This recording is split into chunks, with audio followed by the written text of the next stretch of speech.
the many reasons to where people really can't figure Aquarians out, because when you really think about it, right, they say Aquarians is cold or they're distant, and you can't really figure them out because I mean they're dead.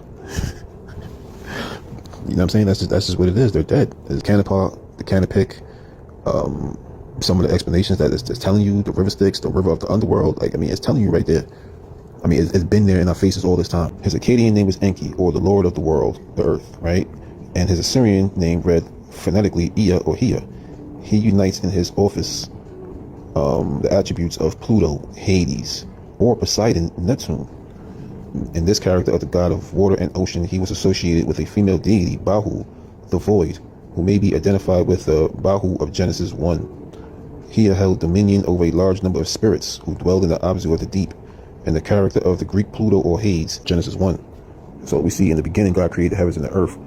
Now the earth was formless and empty, darkness was over the surface of the deep, and the spirit of God was hovering over the waters. So that's the void, right? And we got the spirit hovering over the waters. So mind you, we just had these deities that's supposed to be either in the underworld or in the void, right? In the great land, right? It's a big space. That's what it's basically saying. It's a gigantic space of something, either emptiness, Hiyu, as we have learned, may be translated as vacuum. And the name of the goddess Bahu, right? We just read her as far as being in the void in the last description. So here in one of the mansions, right, is the void right here. It says the patron deity of sextons and cemeteries. A sexton is the individual that actually like cleans up, and he maintains the churches, I believe, and the cemeteries. Got the word cemetery in there.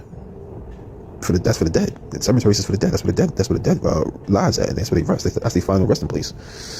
For example, right, it says Aquarius appears to be the starry symbol for the scriptural bottomless pit. Then it says and contains also many symbols of death, as evident by the Egyptian symbolism. So Aquarius is in that location.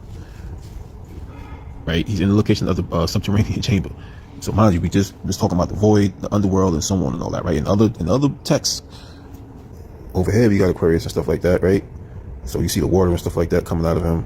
You see two deities on each side of him, and then real tiny, you see his spirits and stuff like that, right? So let me show you another thing.